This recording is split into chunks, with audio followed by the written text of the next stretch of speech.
Mapenzi ya Mungu ni kwamba kila mtu aokolewe, kila mtu aokolewe. Hayo ndio mapenzi ya Mungu. Ndio maana maandiko yanasema kwamba kwa maana jinsi hii Mungu aliupenda ulimwengu hata akamtoa mwanawe wa pekee, ili kila mtu amwaminie asipotee bali awe na uzima wa milele. Hayo ndio mapenzi ya Mungu. Unapomwamini Yesu, unapomkubali Yesu kuwa Bwana na Mwokozi katika maisha yako, uwe na uzima wa milele na uwe na sehemu katika ufalme wa Mungu. Kumbuka kwamba Yesu Kristo ndiye njia, kweli na uzima.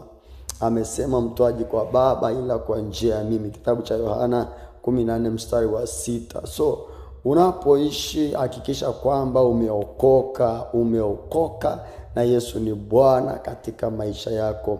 Na pia baada ya kuokoka, kuishi maisha matakatifu, kuachana na maisha ya dhambi, kuachana na maisha ambayo hayampendezi Mungu. Baada ya kuokoka, baada ya kumkubali Yesu kwa Bwana na Mwokozi katika maisha yako, kumbuka Yesu anaweza kubadilisha maisha yako kabisa. Anaweza kukubadilisha.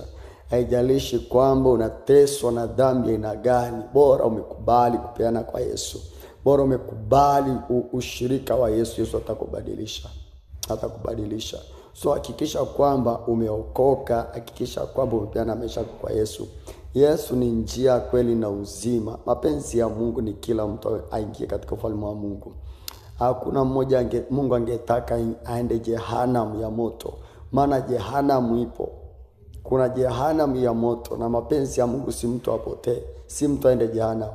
Jehanamu haikutengenezewa wanadamu. Jehanamu imetengenezewa Shetani na malaika zake ambao waliasi.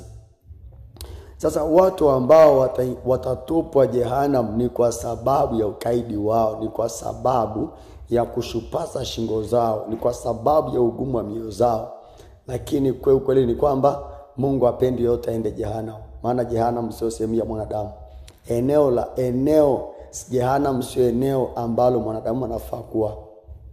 Ni eneo ambalo limewekwa kwa ajili ya Shetani. So achana na maisha ya dhambi, muamini Bwana Yesu. Mpokee Bwana Yesu. Ishi ndani ya Kristo. Yesu ndio njia, kweli na uzima. Ukimpata Yesu umepata uzima. Umepata msamaha wa dhambi zako. Umepata hakikisho la kuingia mbinguni katika uzima wa milele. Ni kuokoka peke yake ndio kuna maisha mazuri kwa Yesu. Haleluya.